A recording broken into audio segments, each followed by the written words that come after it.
Eelmisel aastal uppus Päästeameti andmetel Eestis 30 inimest. Sel aastal on aga ainuüksi esimese 6 kuuga vesi nõudnud 18 inimese elu. See on 4 inimest rohkem võrreldes mulluse aasta sama perioodiga. Päästeameti eksperdi sõnul lõpevad suvised ujumised traagiliselt eelkõige inimeste hulljulguse ja alkoholi tõttu.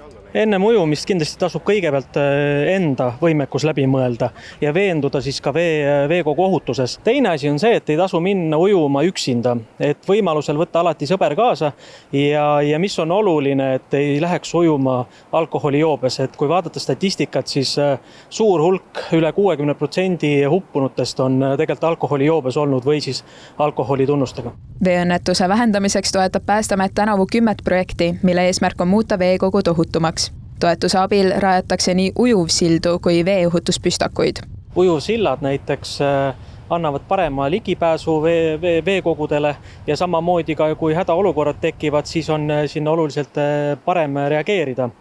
Veehutustendid omakorda tegelikult annavad selle, et veehutustendidel on olemas päästerõngad, on olemas viskeliinid ja mis on seal veel oluline, et veekogud ei ole niisuguse kindla aadressiga ja kui midagi juhtub, õnnetus juhtub, siis häirekeskus saab teid leida selle numbri alusel üles, mis on veeohutustendi peal siis.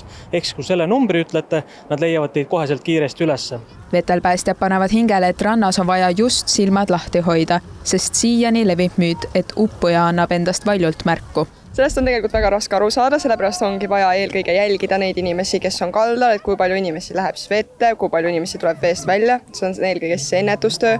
Vahepeal on uppujatele ka omistatud selline tegevus, et nad kas vehivad kätega või karjuvad, aga see on pigem selline klišee, et üldiselt uputakse ikka niimoodi vaikselt, nii et tuleb lihtsalt jälgida, kes läheb vette ja kui palju neid välja tuleb. Kui märkate vees abi vajavat inimest, tuleb viivitamatult kutsuda vetelpäästja. Kui inimene on aga veest välja toodud, kuid teadvuseta, tuleb alustada elustamist ning helistada kohe hädaabi numbrile 112.